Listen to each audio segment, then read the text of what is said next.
So there is no easy, this is the perfect diet for this, for a dog. But the best thing that people can do, working within their own constraints, because everyone's got like budget restraints and, the way their lives are sort of set up and managed. So, obviously I prefer people to go as raw as they can. I understand a lot of people, it's not feasible, or there's lots of reasons why people feed kibble and continue. But even within kibble, there's such a broad spectrum of, really, really terrible to, premium. And there's some great companies that are doing the best they can within the limits of creating a kibble to give one that's less damaging in terms of the ingredients and things like that. But the best, in terms of an ideal diet, it would contain a really wide variety of different foods. So, rotating through all your different muscle meats, your different organs, if you can have whole raw meaty bones in the dog's diet, that's going to be hugely beneficial. All right. Welcome, Narelle. Hello. Hi, guys. I've been looking forward to this episode for a long time now, and I've been following all your work for some time. So really, really grateful to have you on. Thanks for making the time. No, it's good. I really appreciate even being asked. So thank you for having me. We had a few tech and issues there's lots to talk about. Yeah.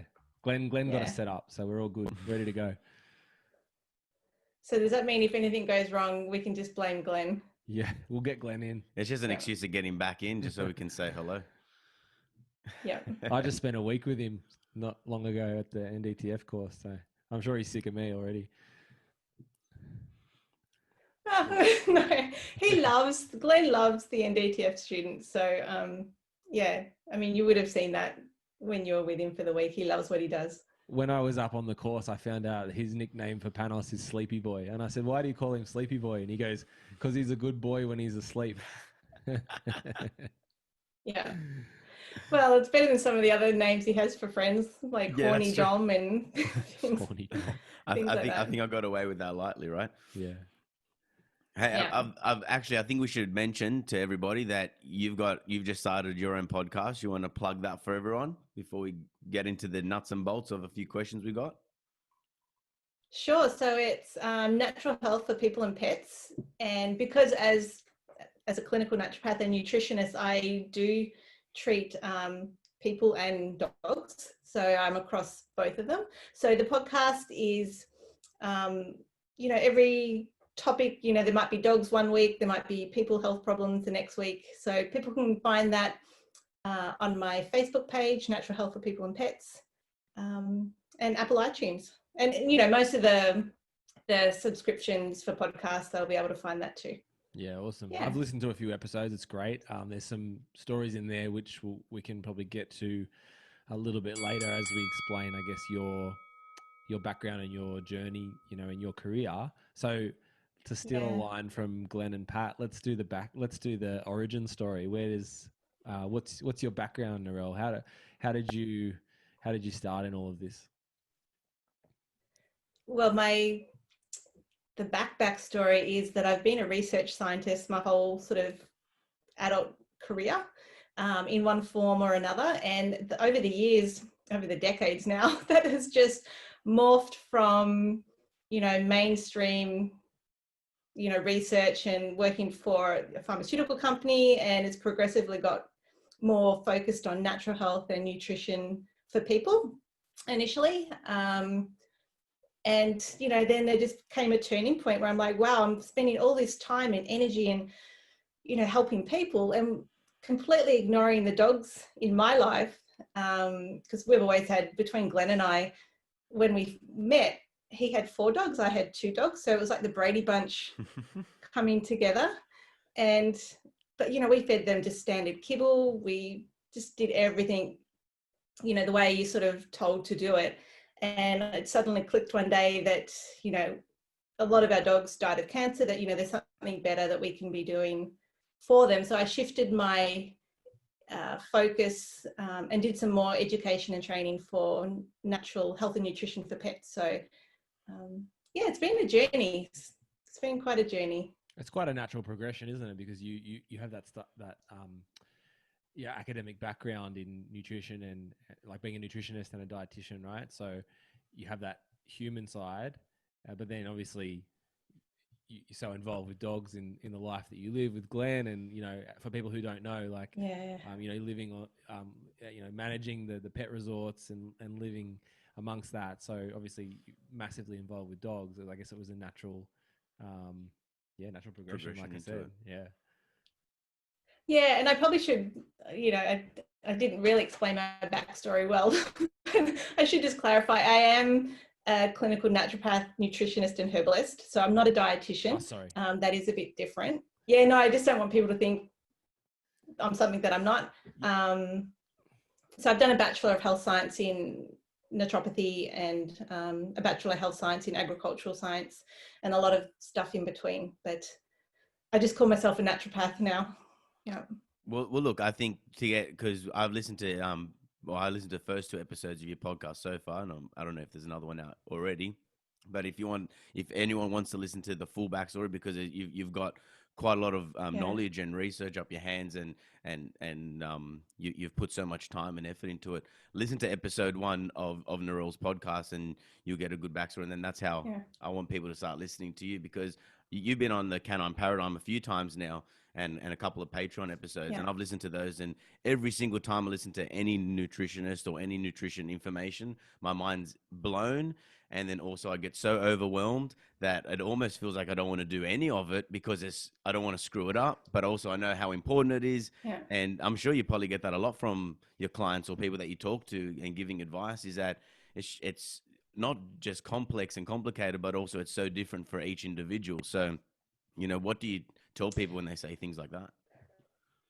Yeah, gosh, I still get overwhelmed by all the information out there that I'm reading and learning. It's just never ending. And it's true. I'm very much into individualized treatment. So I don't believe in sort of a one size fits all protocol, which makes life really busy when I spend my Sunday afternoons doing, you know, individualized treatment plans for my clients.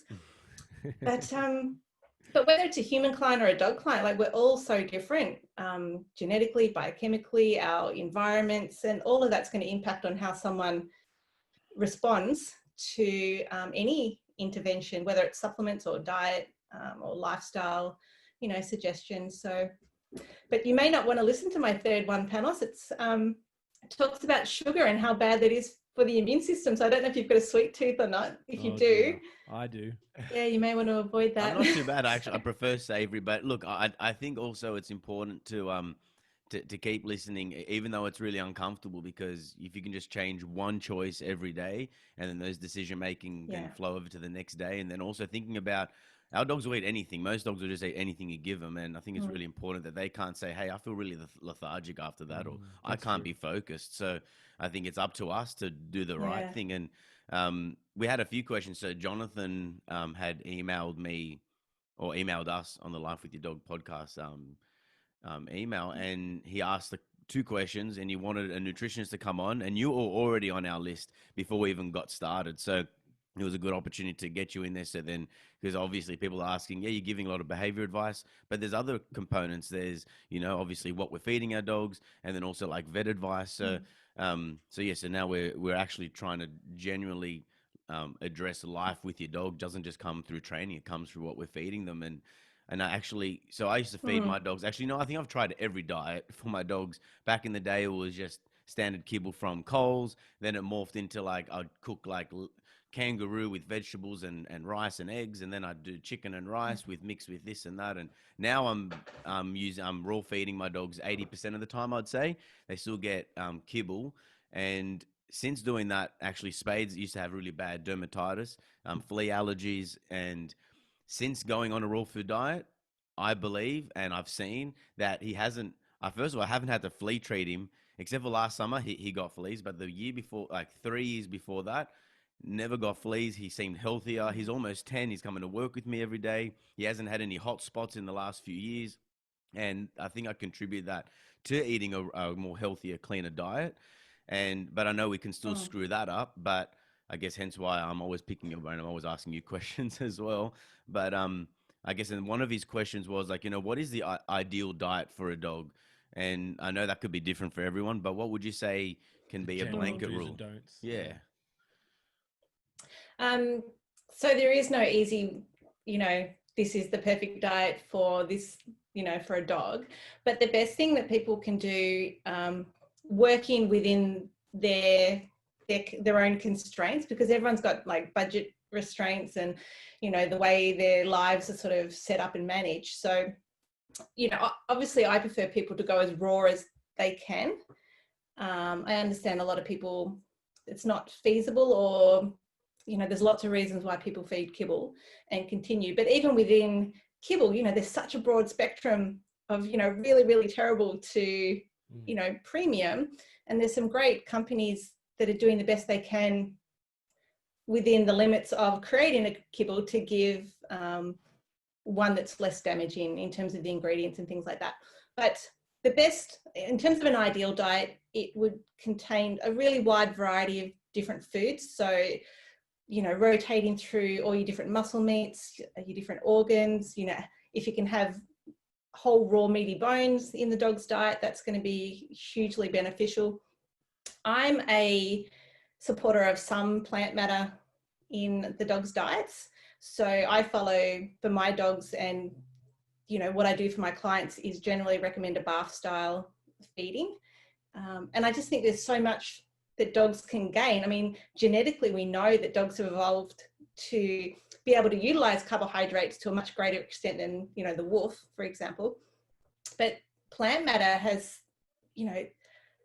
so many trace nutrients that are fundamental to dogs, like the phytonutrients. There's so much research now on the health benefits for humans and dogs from phytonutrients, and not just for health, but if you're talking about behavior in what you're doing, again, there's lots of studies to show that phytonutrients can reduce like stress and anxiety in dogs by reducing cortisol. And for senior dogs, it can help with learning and cognition and sort of reducing that cognitive decline that comes with our older dogs. So really just, to come back to the question, the more variety you can feed, the better. The fresher it is, the better.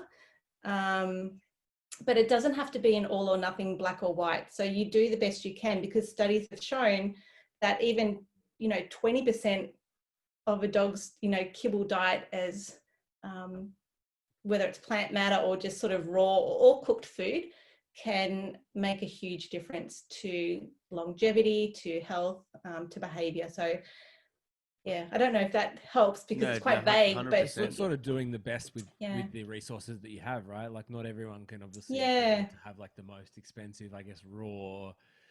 Like obviously at one end you've got like companies now where you can buy raw food ready to go, or you prepare the raw food yourself. So that's at one end, but not everyone has the time, inclination, or budget to go through all of that, right? But I was doing a little bit of research before we came on today, Narelle, and from what I was reading, correct me if I'm wrong, I mean essentially pet food in Australia is, from what I read, is it's basically unregulated, right? It's like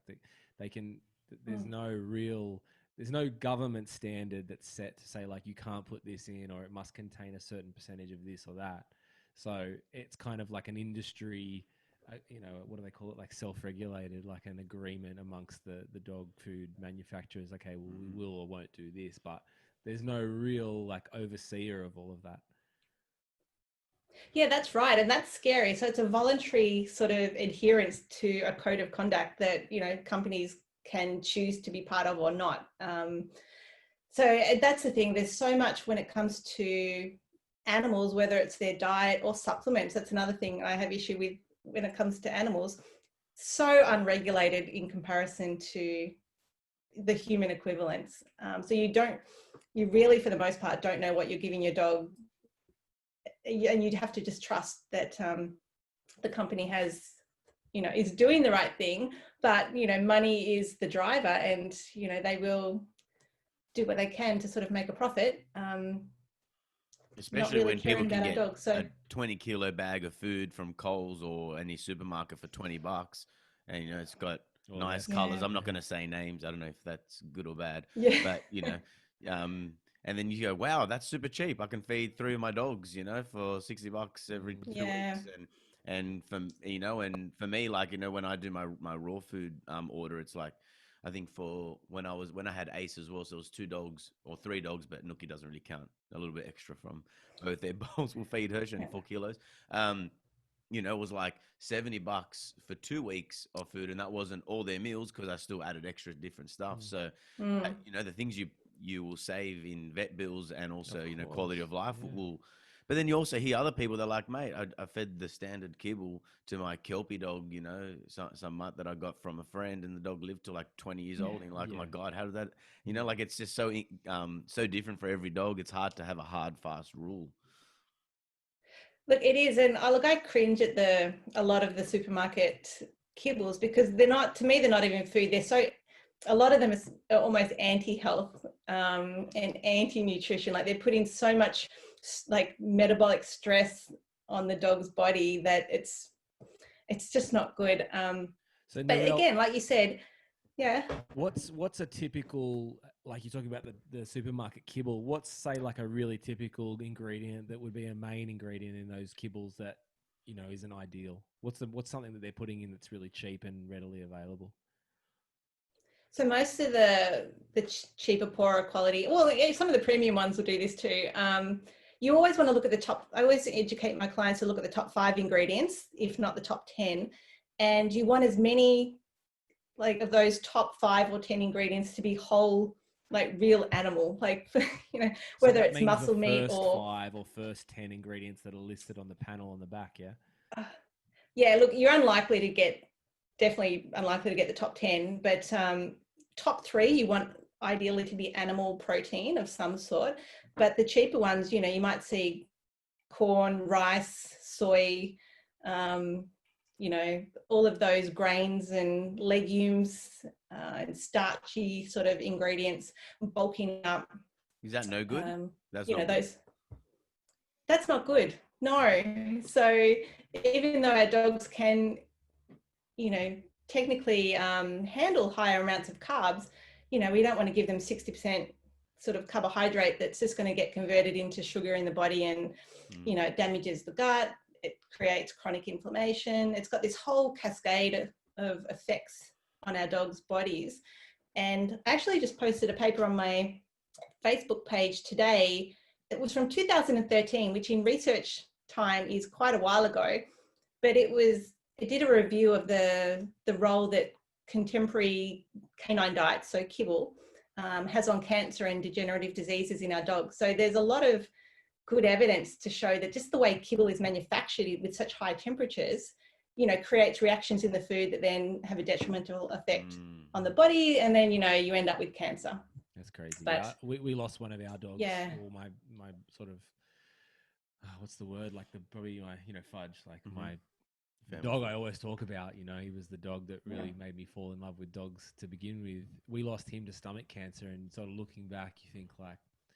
You wonder, like knowing this sort of information now, you wonder what, like we fed him Mum fed him like, we would cook him like chicken mince, like just kind of steamed or, what's the word? Yeah, steamed with like rice and vegetables. But I don't know, the kibble, he had kibble in there as well. It makes me think like how much of that maybe contributed to a decline in his health later on. Yeah, I mean, I think we all do that, once you know better, you do better sort of thing. But like you said, Panos, it's so like with humans, you can have someone that smokes and drinks their whole life and lives till 90. And then someone who's so super fit and healthy and has a heart attack on a run or something like that, genetically, some people and some dogs are just more resilient. So it doesn't matter what you give them, they're just going to sort of get through. But then other dogs, are a lot more sensitive, and so it doesn't take as much to sort of tip them over. And, we don't know when we look at a dog which way they're going to go. So you do the best you can. With what you got, yeah. Well, you said before, so 2 things you mentioned. BARF, I know what BARF means, but for the listeners that don't know what it means, can you explain that? It's, biologically appropriate raw food diet. So it just means that the diet consists of, it could be anywhere from like 60 to 75% muscle meat, 15 to 25% organ, well, not that much organ meat. Oh, you can, but 10 to 20% organ meat, 10 to 15% bone. Anyway, I tend to feed 10 to 15% plant matter, but you've got that combination. So muscle meat, organ meat, bone, and plants. And then when you said phytonutrients, you mean that's nutrients that come from plants? That's what you mean? Yeah, so plants are dogs' sole source of phytonutrients. So phyto means plants. Yep. And like I said, there's tons of research for people on the health benefits of phytonutrients in terms of reducing oxidative stress in the body, reducing inflammation, reducing risk factors that lead to like obesity and diabetes and cardiovascular disease and neurological diseases.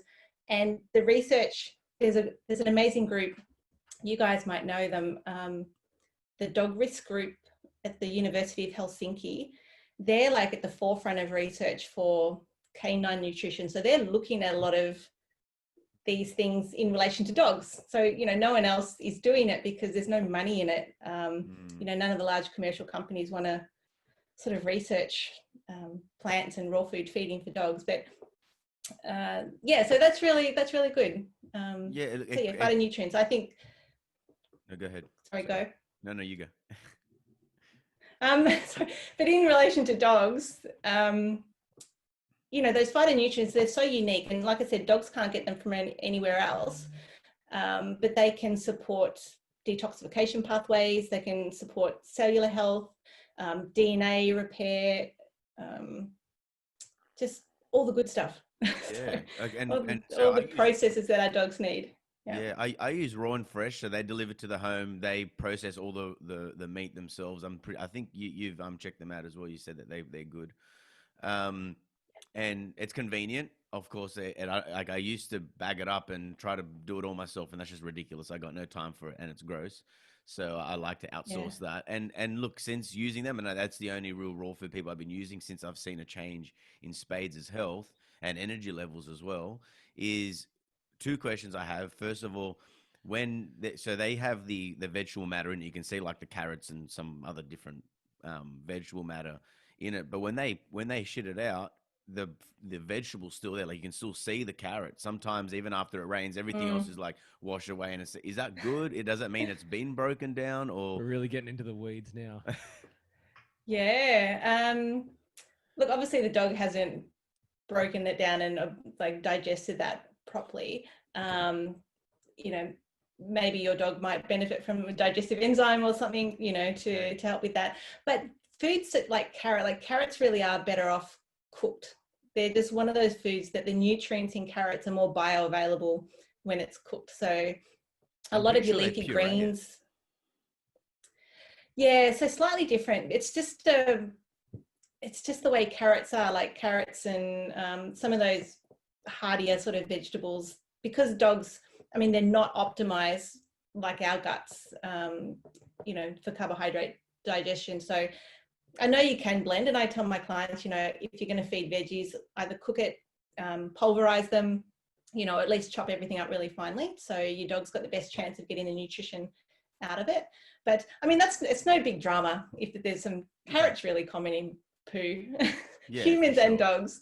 And look, it hasn't blocked, no one's gotten constipated from it or anything. So I just thought, it is what it is, and it's better than. Look, it really drives me crazy when, like, if you're going to feed fully kibble, then it is what it is. But when someone says the best food you can give your dog comes out of a bag and it's processed, is like you have to be pretty simple to believe that is what it is. Like, what GP? We just lost all the kibble feeders. No, well, like I still feed some kibble, true, right? Like, how could that possibly be true? Like, if a dog was in the wild, he wouldn't be out there eating.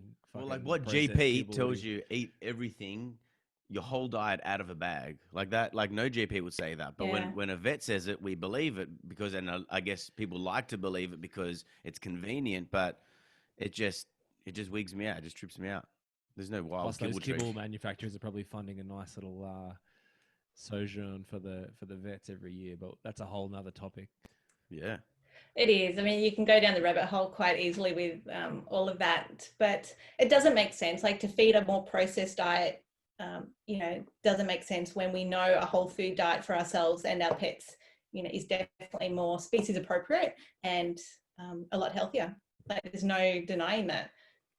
But when you said, Yeah. I remember I've heard you say this before, where when we say raw food's raw food, but when we're giving some organs and some muscle and then a little bit of bone and vegetables, that's not nose to tail. Like, getting a complete diet and complete nutrition, you've got to eat the entirety of the animal, the skin, the fur, the eyeballs, the brains, all that sort of stuff. So how do we go about trying to find that balance? Is it worth giving, so what I do, and hopefully I can do things better, is that maybe, let's say, out of 7 days, I'm probably feeding 4 to 5 days raw. One of those days is bones, and then they get like maybe 2 days a week they get their kibble, grain-free kibble, and with sardines. Like, would that be a good way of balancing it out, or like how can we try to meet halfway with all that?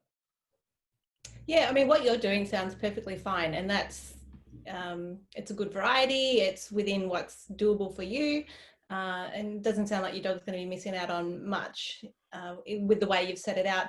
But with the nose to tail, I mean, that is the ideal. I mean, I have no desire to feed. My French Bulldogs wouldn't even be able to eat sort of fur. Like, their teeth are like little nubs, like in their gums. They've got no ability to eat raw bone. So that's what I love about the raw and fresh. Their chicken formula has, crushed bone in it. So I know my Frenchies are going to get their bone calcium requirement without having them choke on a whole raw meaty bone. Frenchies aren't exactly at the top of the predator pyramid, are they? No. Like, seriously, if anyone can nuggets, look in the mouth. They didn't win the genetic lottery. Yeah. No, just the cuteness one. Yeah. But it's like, it reminds me of, we've touched on the bath style of feeding, but you've got that 80-10-10 sort of ratio feeding, which people will do, which is more, more along the lines of what a wolf would have eaten in terms of just the meat. Split there, Narelle? 80% and then meat. Yep. 10% organ and 10% bone. Okay. So, but again, that it's a really crude ratio. It's not based on science. It can keep your dog alive, but they're going to miss out on so many like key nutrients over the long term. And it's not, it's not the way a wolf, because people always go back to the way wolves, ate. And, it fails to take into account that wolves in different hemispheres, depending on their environment, would eat different plant matter, berries and grasses and things like that. Not to mention there's a lot of controversy about eating the stomach content, which contains plant matter. But yeah, I don't support the 80-10-10 style of feeding. And even the 2 to 3% body weight. Are you familiar with that? No. So it's so a lot of people, if they're raw feeding, to calculate how much to feed their dogs, there's a general guideline that we should be feeding our dogs 2 to 3% of their body weight in food. Doesn't that assume that they're in an an ideal weight range anyway? Well, there's a lot of scope within the recommendations that you'd feed a little bit more or a little bit less, or 2.5 or 1.5, depending on where they need to be, if they need to gain weight or lose weight, things like that. So, but it's easy and it's a good place for people to start. But again, it's not a linear equation. So like a 50-kilo dog doesn't necessarily eat 10 times more than a 5-kilo dog. And so it could give your dog too much food or too little food. And if you feed a higher fat, like the example I give my clients, just say I calculated that my dog needed 400 grams of food a day, like raw food. And within that 400 grams, there's muscle meat, there's organ meat, there's some bone and there's some plant matter. But if I happen to choose fattier cuts of meat, that 400 grams could give me 1,000 calories. If I chose all really lean cuts of meat and no skin on the bone, like a chicken wing or something with no skin, that might be 500 calories. So it's the same amount of food, but my dog could blow up, in a really short period of time, depending on the cuts of meat and the fat content. So it's sort of, that doesn't make sense to me either. Yeah. But it's an easy place for people to start. Yeah. Yeah. Now, I remember reading one of your PDFs that I got off your website, like raw feeding for puppies, and there was a couple others there. So I'm working through them. And you said that feeding chicken regularly isn't good. Now, when I said I'm been feeding my dogs raw food, Spades, Nookie basically eat anything. Spades is really sensitive and doesn't like raw beef usually. As in, he won't want to eat it. You just sniff it and walk away. And I know what to do, and I usually make him eat it. Like I just go, you don't eat. If you don't, you choose not to eat it, man, it's gone. You wait 24 hours until I feed you again. He's been listening to Pat. Well, I've done that forever with Ace because he was real fussy. But basically, I just gone screw it. I'm just going to go chicken, and I give him the bones that I give. I do brisket bones, turkey necks, or chicken carcasses. You get that from the butcher? A lot of it comes from raw and fresh. Oh, yep. So I just outsource. And but chicken regularly, like all their raw food, is that bad? Should I stop doing that and start mixing it up a little bit more? And why? You should definitely mix it up. You don't want to always just feed chicken, which a lot of people fall into that trap because chicken's really cheap. It's like the cheapest when you're raw food shopping. And, you know, at the moment I'm crazy busy and I'm using commercial raw blends too, but I'm rotating 3 different brands. Raw and Fresh is one of them, but it's just on rotation. And every packet, you know, I buy 5 kilo, you know, 2.5 to 5 kilo slabs of bath blends for my dogs. Every pack I open is a different protein base. So one might be chicken, the next one's going to be beef, the next one's going to be kangaroo, then turkey, things like that. So chicken, particularly factory farm chicken that we get today, is quite high in omega-6 fatty acids, which are pro-inflammatory in the body. I mean, they do have some benefits, like our dogs need some omega-6, but not to the extent, it's way out of proportion in the current diet to what they need, and it can have a very pro-inflammatory effect. It can aggravate allergies and skin conditions and yeasty ears and gut issues. So yeah, definitely change it up a little bit. Okay, I will do that. Not I'll all make more of chicken. an effort. Yeah. And the next dog, whenever that is, I'll make sure that is a little bit more, like, because I've experimented everything with my dogs, and I think I'll know a little tiny bit better now to make better decisions. But look, as I said, if I saw, like, I witnessed a change. He hasn't had diarrhea. I think he's had diarrhea twice in the last 5 years. You know, and actually the last time he got diarrhea, I screwed up. I had a whole bunch of veal and pork mince left over, and I'm like, I'll cook it up, put some peas in, and I'll give him a random meal. So and he never eats that, and I gave him a whole bowl of it, and he had explosive diarrhea for 7 days. He was sick as, and I'm like, ooh, maybe I screwed him up there. I don't know what I did. Maybe it was a fat content in it, or maybe because he's just not used to that food. Yeah, I mean, probably the fat content, but it's really interesting because before I started raw feeding our dogs, I thought it was just a normal thing for Frenchies, like, to have to wipe their bum every time they're pooed, because there's always like just residue, like, from sort of runny poo. And I'd be like, so every time the dog came in, I'd be like, we had a box of tissues at the back door just for that purpose of wiping the dog's bums after they pooed. And like you, like, ever since I've been on raw, I kind of remember the last time our dogs had like soft poo, let alone diarrhea. So yeah, it's definitely a game changer when it comes to good poos. Yeah, it's awesome. I mean, it's not 100%, but yeah, it does help. Yeah, for sure. Look, I've seen, and look, and even when a lot of my clients have made that change, it does make it hard when, like, if you want to feed existential rewarding with raw food, it does become sloppy and gross. And kibble is more easier to do that, or dry food. What dry food do you feed your dogs, or what would you recommend? Sorry. So in addition to like the raw blends, what we use for training for our dogs is Ziwi Peak. So to me, I know it's a premium priced product, and a lot of people sort of may not be within their budget, but Ziwi Peak is sort of the closest to raw food that you can get without being raw food, and it's such a great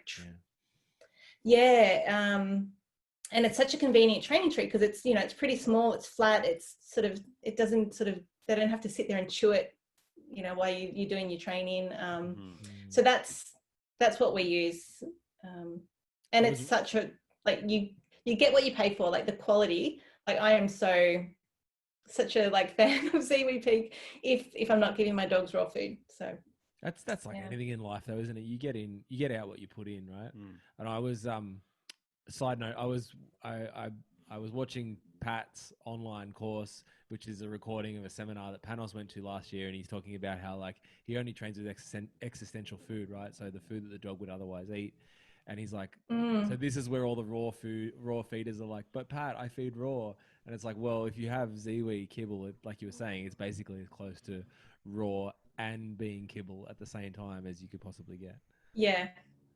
Yeah. And if you are going kibble, is grain free good? Because there's other articles saying that grain free is actually bad for the dogs, and you may as well give them cereal and whole grains. Yeah. You know, it's funded by the pet food companies, I'm sure. That research, maybe. Yeah. Look, I mean, the whole grain free debate is another whole podcast, but grain free doesn't mean it's a better product at all. So people need to sort of get that out of their minds. It can be just as detrimental health wise. It can be just, I mean, it's just as processed. It's can have all the nasty, potentially like synthetic additives and flavorings and preservatives and colors, depending on the brand, but it's still really high in carbs. So, you know, grain-free products, a lot of grain-free products can be higher in carbohydrates than what carbs do grain they put products. in if it's grain-free? So more of your legumes, peas and legumes are sort of going to bulk it up, and things like Corn? tapioca and stuff like that in? There won't be corn in there, but I thought that's they put going like to be in your fish meal. grain. Some of them Is corn fish technically meal. a grain? Oh, I didn't know that. Oh yeah, that's true. I thought it was a fruit.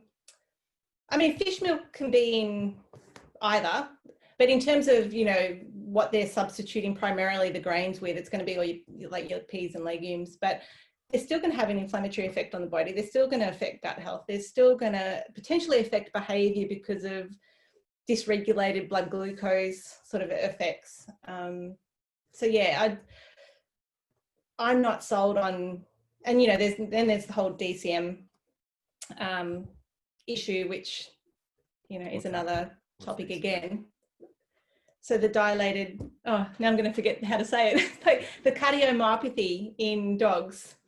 So enlarged heart. So it comes from a taurine deficiency, and that there was sort of put out there by a lot of the companies that grain-free contributed to this condition in dogs.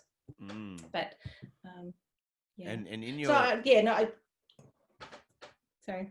I was gonna say, in your practice, what's your experience with how diet affects behavior, and have you had any experience with giving people advice of changing their diet, and what sort of behavior change have you seen, whether it's aggression, anxiety, or other ones? Yeah, so look, the bulk of my clinic for dog clients actually revolves around allergies and skin issues, which is interesting. But I do, because of where I'm located, and I'm in communication with some trainers pretty closely, and they'll often run cases by me and refer behavioural cases to me. So we'll always, if it's an aggression issue, we'll test T4 for thyroid function. And if that comes back low, so even what's called subclinical hypo or underactive thyroid can be a driver for aggression in dogs. So we test that to rule that out as part of the, you know, the bigger picture of what might be going on. But if that comes back low, so I can look at dietary support for thyroid health in the dog. What else? But just, you know, often I will sort of try and transition them to, at least if they're 100% kibble, I'll try and get them less kibble. So, you know, even if it's a 50% sort of raw food, or even some of those loaves, like the Prime 100 sort of loaves that people find convenient if they don't like dealing with raw food. So it is quite common for people to actually just feed their dogs kibble, right? Like, I guess I never really thought of it that way, but that is quite common, right? That's the norm. I think because we tend to move in circles and, you know, are part of forums. Quote unquote we are quote unquote dog people, right? Being trainers or in that sort of circle. Yeah, so I think our exposure is quite different, and what we consider normal is quite different from the average sort of pet owner.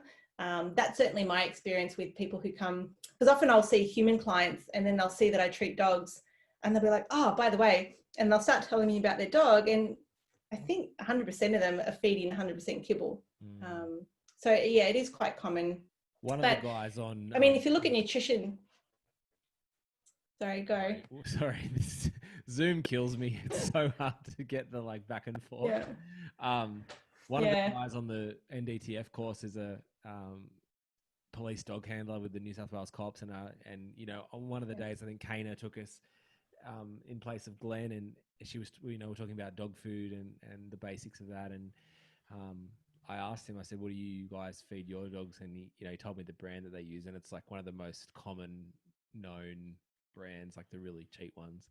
And I was like, oh, why do you use that? He goes, like, because it's cheap. He's like, we buy it by the container load, literally like shipping container load. You know, he's like, we have a shipping container at work, and it's just like we have free access to that, and that's what we feed the dogs because it's cheap. It's crazy. Yeah, it is. But you know, I know Glenn and I have spoken about it on the Canine Paradigm, like way back, that with one of our French Bulldogs, when we transitioned him from kibble to raw, the change in his behavior, like his whole demeanor went from like this just, I don't know, depressed little man to just having so much energy and just being so vibrant. Like it's like he just came out of his shell all of a sudden. And, you know, over a few weeks, we're both sort of looking at each other going, what's wrong with Opie? And it's just that he had more energy. He was more excited about life. And I see that with clients' dogs as well. And so if I've got a dog in for a consult that's got behavioral issues, one, we look at thyroid, and, you know, two, we try and get them into a more species appropriate, less inflammatory sort of diet, making sure they're getting all their essential fatty acids. So that's huge for, you know, cognition and learning and behavior. What else do I do? I've gone blank on what else I do with just my quickly dogs. as well. I can attest to the vivaciousness of Opie and Pixel, because as a quick side note, as Narelle and Panos knows, on like the second day of the NDTF course, after the course we were finished for the day, my car wouldn't start, and like long story short, I ended up in your house, Narelle, and you had to like give me a little quick dinner and a cup of tea while I waited for the NRMA guy and then my girlfriend to come and sort me out. But, you know, Opie and Pixel were just running all over the place, and like, so, you know, just little energy balls of energy, little fur balls. Like when Pixel came in while Glenn was doing the complex skill training, you know, she's quite a bit of a nervous little dog, and he explained to us like she was the runt of the litter and that kind of thing. But when I came into your house, she was just like a different dog, you know. And same with Opie, like he's just so energetic. When he staunches the vase, with the flowers. Yeah, that's a funny. Yeah, he's very special.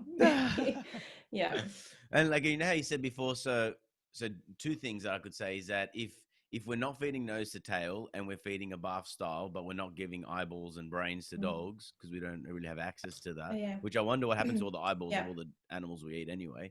But so then, and if we're not going any kibble or any like Ziwi Peak or anything like that, then you would have to supplement, right? Or you can get away with 100% bath style raw feeding.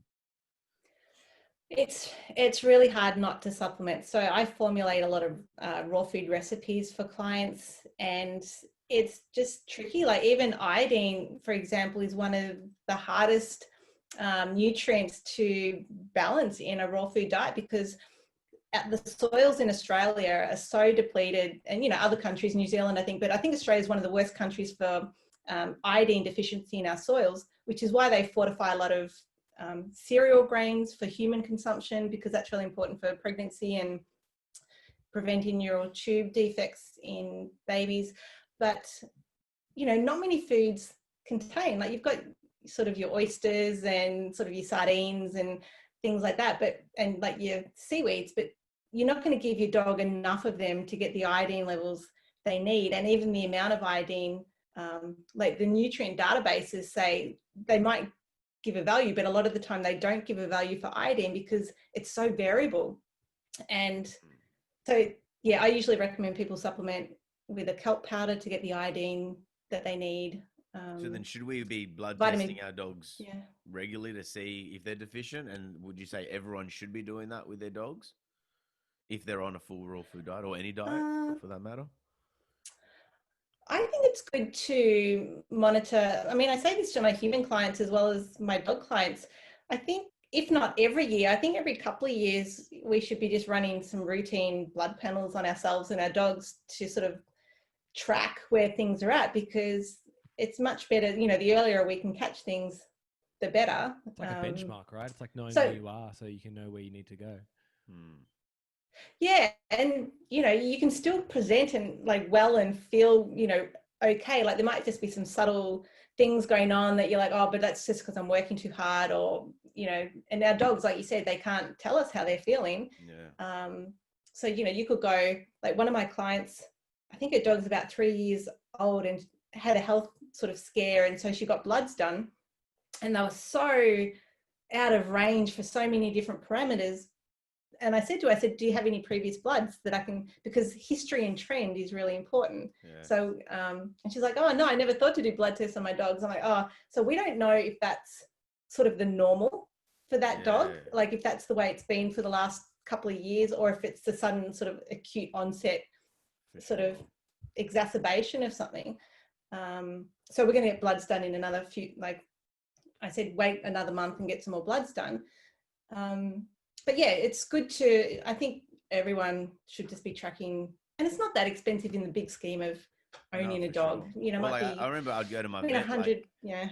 Like normally once a year I'd go, then just get blood tests and just a general checkup. And the vet's are like, what are you blood testing for? I'm like, bro, I just want to do it. Let's just get it done. Isn't that interesting that the vet is like, why are you doing He's this? like, nothing's wrong. I'm shouldn't, like, no, not shouldn't, but like you would think that, because like if I go to my GP is actually quite proactive in this kind of thing. Like, you know, if I go and if they can see I haven't been there in like, let's say 6 months or plus, they'll be like, you know, why don't you get your bloods done, kind of thing. Because it's not like it costs me anything. Like it's all bulk billed, right? And I can just get a blood panel done and be like, okay, this is missing, or this is too high, too low, like, kind of thing. and then the next thing is, all right, we do the blood test and we say within range. Two things that I think about is, are those range, like, oh, they're within range of not dying, but does that mean that they're in the optimal range? And then also, like, I remember I wanted to check for allergies because it was something just for me personally, and I had to have my wife's cousin. She's a nutritionist. She had to give me like a prescription or some sort of list of, you got to check for these things. So what the doctor would normally check, and then what we actually want to look at is not even an option. I had to pay extra for it, and I actually found out that I'm mildly allergic to dogs. So there you go. I knew that. Oh no! All the short hair, staffy dogs, short hair dogs, they give me a rash sometimes. But yeah, so you don't even know what you're looking for, and then when they are in the normal MA, you know, like I remember I checked Spades. He got a blood test recently, so every 2 years or every year he's had blood. So I'm always checking and being on top of it. And but then I remember my vet said he's kind of close to a thyroid thing. So maybe I need to ask your advice, maybe off air or maybe here, to find how do I fix that again. But I do want to double check that that's the case before we start supplementing him. But that's what I mean. It gets so complicated, even for myself. What vitamins do you take? Vitamin C, multi-mineral, maybe some fish oil. And then do we go down the rabbit hole and have like a plate full of pills? Like, you know, it's so crazy.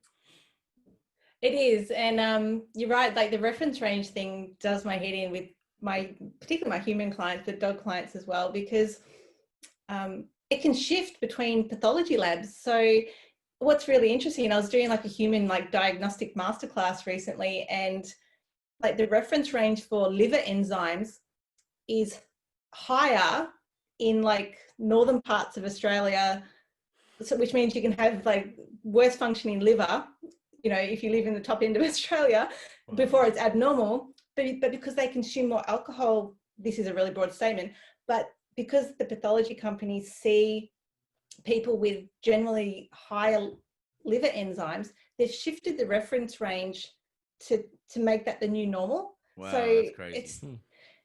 It is crazy. Like it blew my mind when I realized that the companies, they shift the range depending on sort of the bulk of what they see come through, and that becomes their new norm. But yeah, with supplements, it's hard. Like I've never been a big one for supplements for my dogs until Ladybug, who you mentioned, it had her accident. So I've always given them some like psyllium here and there, you know, to support gut health and bowel health. But now I have a tray of supplements for Ladybug, but you know, again, it's situational. So generally I'm pretty confident that my dogs are getting most of what they need nutritionally. So I don't feel compelled to supplement just in case. But, you know, with ladybug, if a dog's compromised in any way, you know, their metabolic needs for nutrients increases. So sort of a standard diet probably won't hit the spot for those dogs. So yeah, ladybugs on, gosh, probably at least 10 different supplements at the moment. So herbal and nutritional. So just to support her just recovery. For the listeners, Narelle, obviously you just said Ladybug's recovery. Obviously, you've got your own podcast, and there's a whole episode on Ladybug's story as well. And when Glenn told me, and you know the other students at the NDTF this story, my mind was blown. And then I listened to the episode of your podcast. But maybe just give the listeners a quick rundown of what happened with Ladybug, and just a quick background as well, because you know, I'm a member of Glenn and Pat's Patreon for the Canine Paradigm, so I'm familiar with what Glenn had, you know, one of the videos as part of the Patreon content Glenn had put on there was teaching Ladybug how to stand on like a medicine ball and have her photo taken and that kind of thing. So complex skill shaping basically, but you know, she had a rather nasty accident recently. So can you tell us about that? Yeah, just super briefly, we just found her one day with complete paralysis of her rear end. So mid-spine down, she had no feeling, no movement, so couldn't use her back legs. She had spinal surgery and has just, over the last 5 months, we've basically been trying to teach her to walk again and doing everything we can physically and nutritionally to support tissue healing and repair, nerve regeneration, just overall health and well-being. So I've just, you know, when you're in desperate times, you know, calls for desperate measures. So I've literally just hit her with everything that I think would benefit her internally and externally in terms of the physiotherapy side of things as well. And it would be ideal that we didn't have to supplement in the real world, right? Like if we lived on an island that was full nutrient dense soil and eating, you know, as healthy as possible, organic, all that stuff, then supplements isn't needed, because at some stage we were getting what our body required. Like we talk about what the wolf eats. Well, a cavoodle's not a wolf, because even a human's not a chimp like bonobo that lived 100,000 years ago, and what they ate and what we eat now may differ because we've changed. Our genetics have changed along the way. So, you know, like, and as I said, absolutely, oh gosh, you said something. I'm like, I was going to jump on it and I've forgotten what it was now. That's right. I agree with that. You know, dogs aren't wolves, and you know, like we're not chimp-like sort of ancestors. You know, your genetics and where you originated from in the world has a huge bearing on how you handle different foods. We know a lot of the Asian cultures don't handle, you know, lactose very well. But what I was going to say is it's with the reason a lot of the time that we need to supplement people and dogs is we fall into ruts with nutrition. So most people themselves don't eat a wide variety of different foods. So we just fall into that convenience of what we know and what we like. So we tend to have the same breakfast every day, you know, very similar lunch, similar snacks. Dinners might just be a different protein, but same sort of veg every night. So if people really assess their diet, and sort of a guideline is that you should be eating about 30 different plant foods a week. And, you know, most people can't close to that. get anywhere near to that. And we do that with our dogs. So the risk which is why, you know, commercial raw food blends are great when you can rotate through the different like flavors and the different brands, because everyone's going to have a different nutritional profile and offer different variety to the dogs. But people fall, like when I create recipes for my clients, I always tell them, like, this is not what you feed your dog for the rest of its life. You know, this is just one recipe for, you know, this week, and you rotate it with other recipes, you know, throughout the dog's time, to make sure that they are getting that nutritional profile that they need. And then, you know, it's quite scary with humans. Like they've done, you know, massive surveys with tens of thousands of people, and like US data is usually on par with how we are in Australia, but like 95% of people aren't hitting like even the recommended daily intake for vitamin D. 50% of people don't hit the recommended intake for vitamin C even. And it's so scary.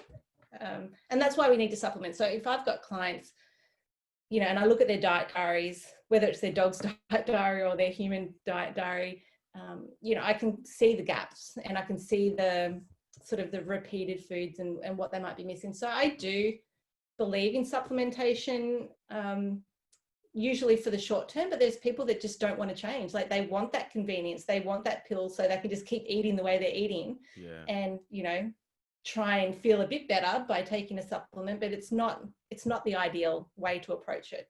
But people are creatures of habit. Yeah, it's true. Yeah. I was reading your one of the books you put together, and it was saying how so too much omega-6 in chicken, you need to offset it by giving more vitamin for more omega-3. And I thought fish, right? Omega-3? Omega-3s, yeah. Fatty fish. Fatty fish, perfect. Yeah. Yep. And then I thought, well, then on the off days, I'm giving sardines to my dog and tuna with the kibble. Does it work that way, or does it have to be in the meal itself? It has to be balanced. I'm not that particular that I'm like, you have to put the sardines with the chicken. I think if your dogs are getting that sort of broad range of different foods across their week, that's fine. They're still getting the nutrients, and it's balance over time. Like that's really what we want to aim for, because I mean, it is hard to feed every meal unless you're like, some people love it. Like some humans want me to tell them every macro and micronutrient to have in every meal every day for like a month. And I'm like, that's not living. Like that's hardcore. How, you know, you should be. Yeah, but that's what they want because that's easier. So they're so structured, and some people are like that with dogs, but generally I don't recommend people feed that way. If they're just feeding a variety over time, perfect. Yeah. And is this bad for me when people ask how many cups or how much should I feed? I'm like, look, this is how I feed. I chuck some food in the bowl. I look at the dog. If he starts getting fat, I drop it. If he's skinny, I add more. I don't weigh food. Like maybe that's just because of my upbringing and stuff. You eat when you're hungry and whatever. But what do you reckon about that? Like with humans, they say like you should have like I've been taught this and learned this before. It's like, let's say you have a plate. You should have like, say, 1 palm or 1 fist of protein, and then 2 fists or 2 palms of vegetables, that kind of way, because that's like the human stomach is like the size of your fist, basically. So I don't know how it works with dogs. So how do we know how much to feed our dogs now? So that's true with humans, and they need to have those guidelines because conceptions of portion control is just completely out the window with people. So, you know, what we think is a healthy portion is probably 3-4 times what we actually need to be consuming.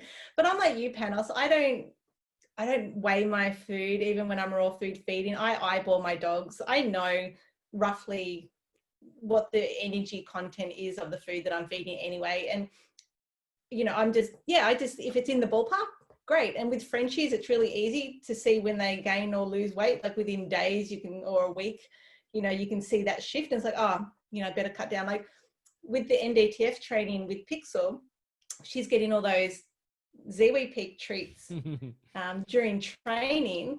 And like there's sometimes where I don't realize Glenn's using her, and I'll keep giving her regular meals. She gets fed twice a day and I won't cut them back. And at the end of the week, I'm like, why are you so fat? And then I'm like to Glenn, it's because she learned how to ride a skateboard and we fucking rewarded her for it. Yeah. But it's really quick to see. So I think when people are starting out, if they follow some formal guidelines, you know, great to get a sort of an idea of where their dogs sort of should sit.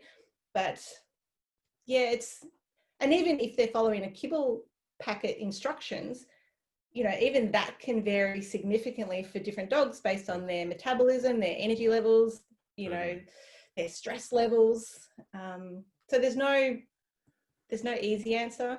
For sure. And I think every question I'm going to give you, or we're going to give you, it will never have an easy answer, I don't think. I've got 2 questions that I want to ask you. One has 2 parts. I want to talk about shit.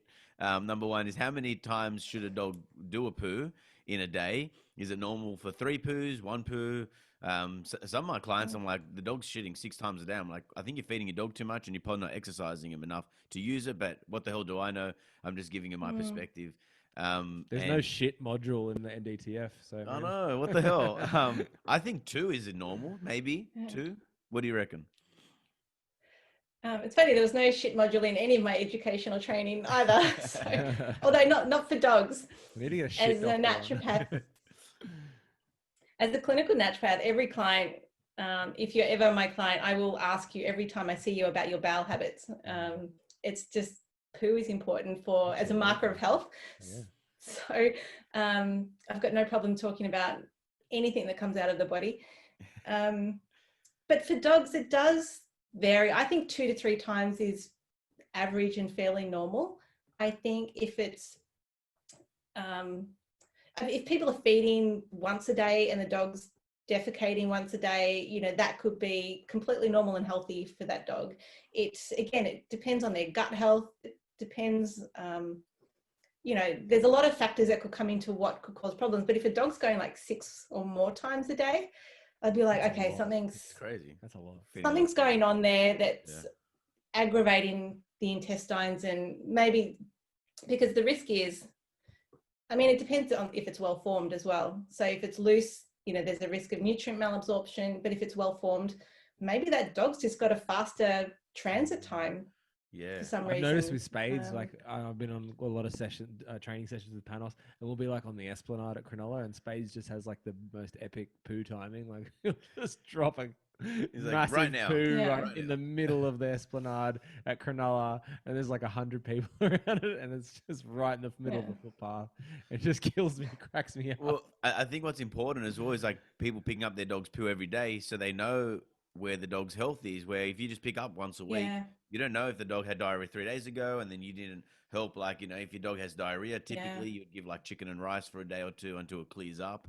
Where how do you know to do that? You keep, inflaming your dog's guts by giving it too much raw, rich food or whatever, And I tell clients, like, when I go in the yard and they're like, oh shit, we got to pick it up, and there's like shit everywhere. Is that, well, first of all, it's gross, but also you should be doing it regularly so you know where your dog's at, Yeah, I tell my human clients they should be looking at their poo every time they go. A lot of people do, a lot of people don't. But yeah, you should be scooping your dog's poo every day. Like I would find it really weird to not know what my dog's poos are like on a daily basis as a marker of health. So it's such a good marker of how they're going. And if their diet's appropriate or if there's something else going on that you don't know about. So my second part of the poo question is, and people always ask me about poo eating. I've actually asked you because Nookie, actually I caught her the other day. She hasn't done it in a while. I've been picking up her poos, and I know when she hasn't been eating them is because I actually have something to pick up. The other day I was walking, I had Leonardo in my arms. I'm Leonardo, my son, and I just saw her. She backed one out. She turned around and went to eat it, and I just went like, "Oh, what the fuck!" And I full like screamed at her, and then Leonardo started crying. I forgot I was holding him, so I'm like, note to self: don't scream next to his ear. That's one win, one loss. And I thought, and we've spoken about it, so.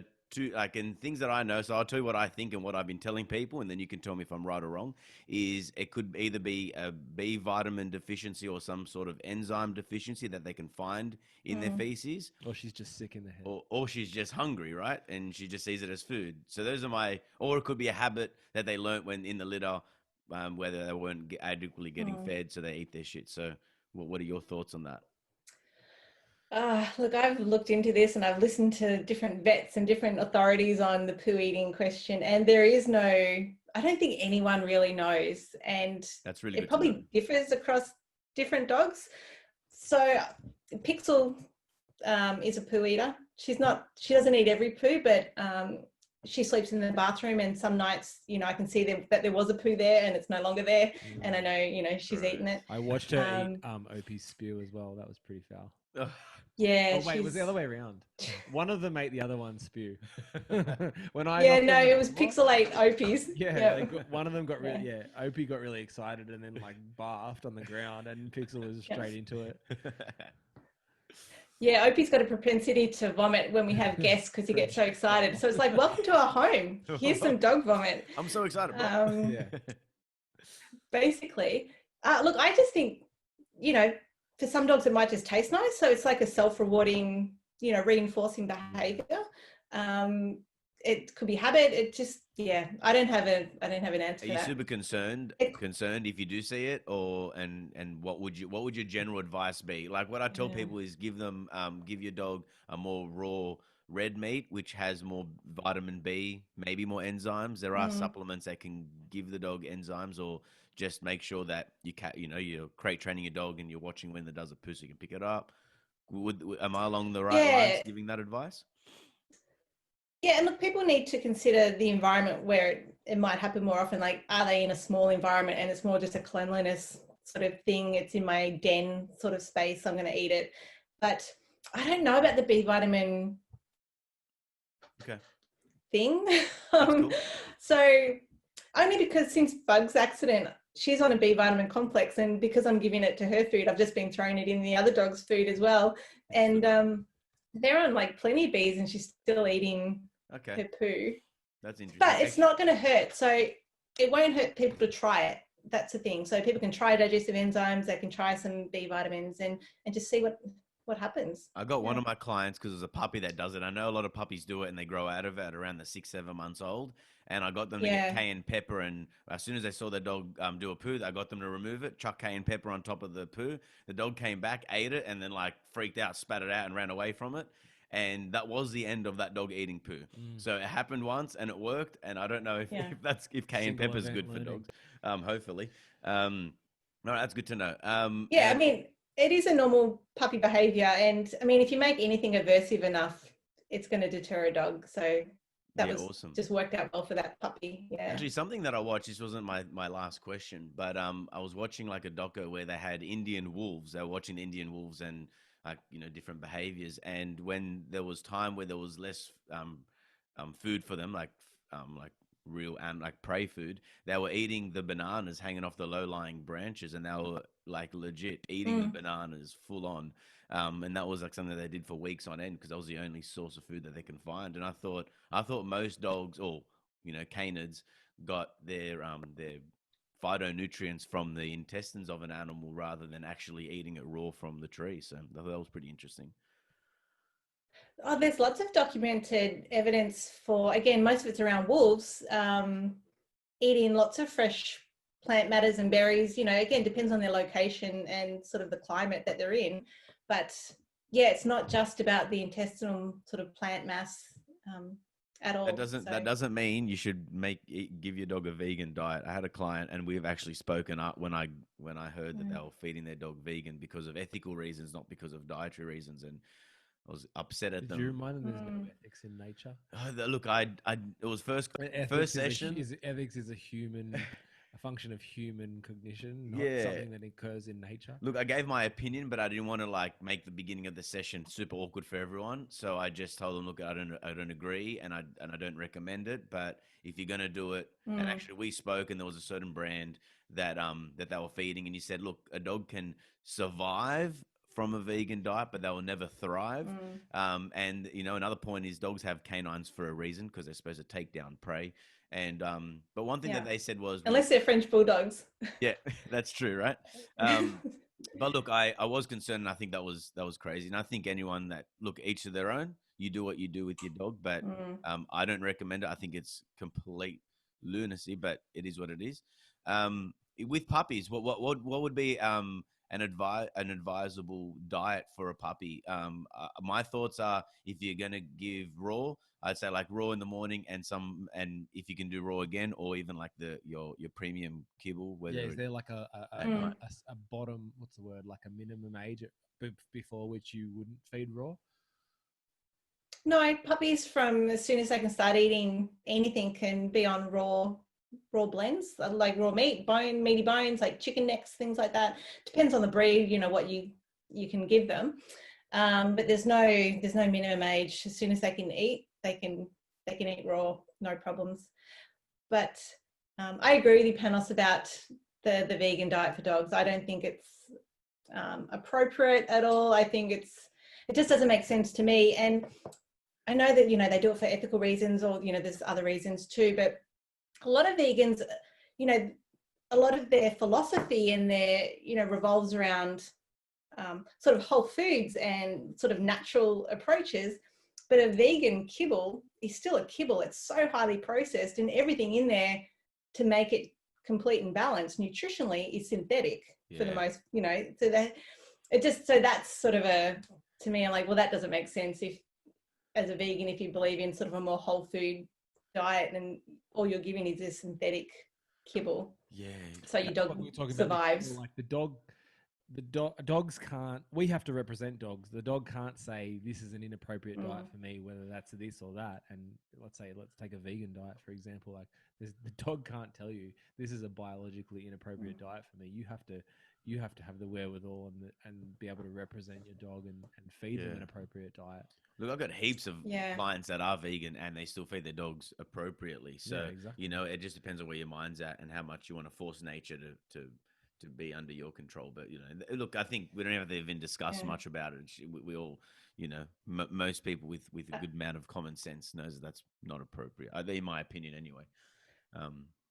What's really funny, most people don't realize that even a non-vegan kibble, like most poorer quality kibbles on the market, are probably more vegan or vegetarian than not. So if a bag of kibble says it's beef flavored, it can have absolutely no meat in it at all, but they've got a big steak on the front and, you know, beef flavored. Or if it says it's with beef, it can have like up to 3% of actual meat in it. So, and the rest is just grain and, you know, carbs and just crap. It's scary. So yeah. Craziness. But sorry, coming back. Go ahead. Sorry, I don't know how we're going for time. No, we can go forever. All the time. You go ahead. Okay. I was just going to come back to your puppy question. So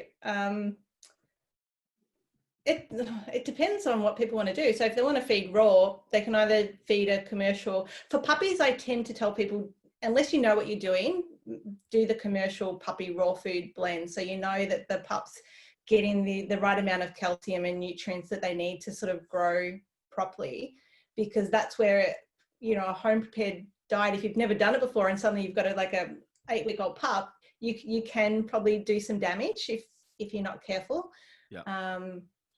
Or doing half like you said, you know, you might do some raw and then do some sort of a puppy, more of a higher quality puppy kibble to make sure again that they're getting everything they need to grow properly. And that can work as well, because especially if you want to feed your dog food like treats, you can use the kibble and then you can then feed Kong full of raw food on the times where you're not going to be working the dog. Yeah, and look, even as an example, like all our dogs are raw, plus Ziwi Peak. But when we had a litter of French Bulldog puppies that we bred, and I knew that it wasn't realistic to expect any of the new puppy owners to feed 100% raw. So I didn't want to set the puppies up on a raw food diet, you know, before they went to their new homes, and then suddenly they're transitioned to 100% kibble. So what I did is, what I thought would be most realistic for the new owners was like 50% of the raw patties, because, you know, French Bulldogs, it's a lot easier to do those commercial patties economically because they don't eat much. And then I just picked what I thought would be a reasonable kibble. It wasn't even like a premium one that I would pick if I was going to pick it for my dogs. But I'm like, what can most pet owners who are going to buy my puppies like access? What are they going to be prepared to pay? And what can I recommend that's better than average, but not going to blow their budget? And if they want more advice, I can shift them to something better. But I set them up from the word go with something that I knew that the owners could follow on with, without shocking the puppies, you know, with drastic diet changes. Yeah, that's a good point, right? Because if you set them up on a massively raw diet and then they go to the owners and they just switch to like cheap kibble, that's just as bad, I guess.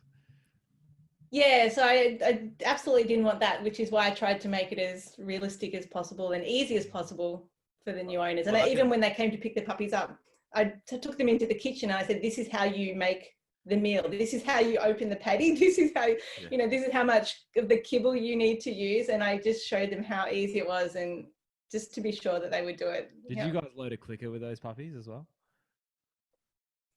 Do what, the clicker? Did you guys No. load the clicker? No? Okay. No. No.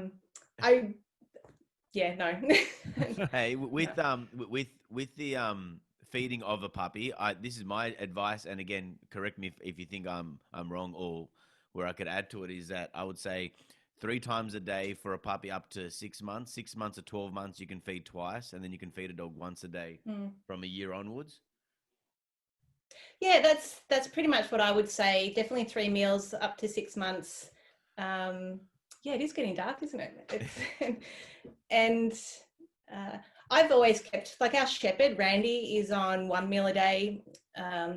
I prefer to give my Frenchies 2 meals a day, even though they're like, 4 and 5 years. They're different ages, but they're older dogs. So there's no rules. But once you've got an adult dog, like, more than 2 times a day is unnecessary. But yeah, once or twice. Is it more biologically appropriate for a dog to eat once a day because they're more of a gorge eater rather than a grazer? Yeah, look, it is. And there's a lot of benefits to the dog fasting for that 24 hours as well.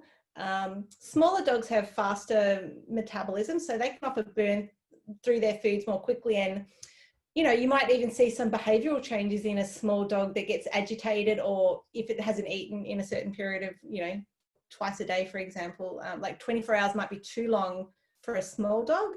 If you've got an older dog or a dog that's got health problems, again, you have to be careful with how long you sort of leave it for feeding as well. For sure. And if you've got a dog that's got gut issues, like it might be prone to diarrhea or vomiting, things like that, 1 massive meal a day might be such a burden on their digestive system that it might just pass through, and they may not have the capacity, like enzyme wise and gastric acid wise, to really break down that food and absorb the nutrients from it before it passes through. So it's the same with people. When we have massive meals, that's a huge burden. I know dogs are designed for it more so than we are, but it depends on. So there are instances with certain dogs where 1 massive meal may be detrimental, but for a healthy large breed dog, 1 meal for sure is fine. Awesome.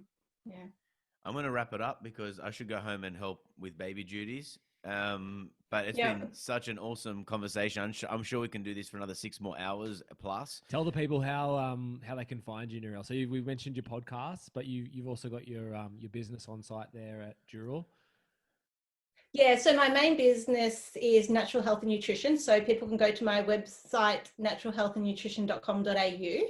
I've also got a Facebook page under the Natural Health and Nutrition sort of title. And then I've got the Natural Health for People and Pets, which is to support my podcast. So any of those avenues will find me. And definitely, or if you know Glenn, just email him. Yeah, check out those PDFs that Narelle's got on her website. They're really informative. Actually, I love the beginning. I'm still going through a lot of the introduction, the fundamentals, and I love that you've given the option of giving some of the science rather than saying just do this. And I'm the type of guy that goes, but why? And a lot of it's there. Your podcast so far has been awesome. And I was actually supposed to be at your seminar a couple of weeks or months ago, whenever it was supposed to be. Every month is mush. Months now. Thanks, COVID. Yeah, COVID. And I just saw an email that you're you're giving the refund back until a later date. So it's unfortunate for you because I was really super looking forward to it. But I'm sure maybe sometime next year we can do that again, right? It's just been crazy. Like, it was supposed to be in April that I did my seminar, my nutrition seminar in Sydney, and every month I'm like just monitoring COVID, and it just never feels like a right time to bring a group of people together sort of and do it. And I need to feel good about it and not put anyone at risk. So it's just, I'm at the point now where I'm not sure if it's even going to happen this year. So, hopefully 2021 is a bit more optimistic in terms of seminars. For sure. Yeah. Well, I'm sure people that have enjoyed this, and I'm sure a lot of people are going to appreciate all the information and your wisdom today. It's been really awesome. But yeah, definitely check out Narelle's work. You can really see how much you actually do research and put the effort in from everything that I listen to, and of course, even this conversation. You're really doing massive favors for everybody. So I really do appreciate your time. And it's Thanks, and we're definitely going to get you on again and sometime in the future, because I'm sure there'll be other questions that have come up for us.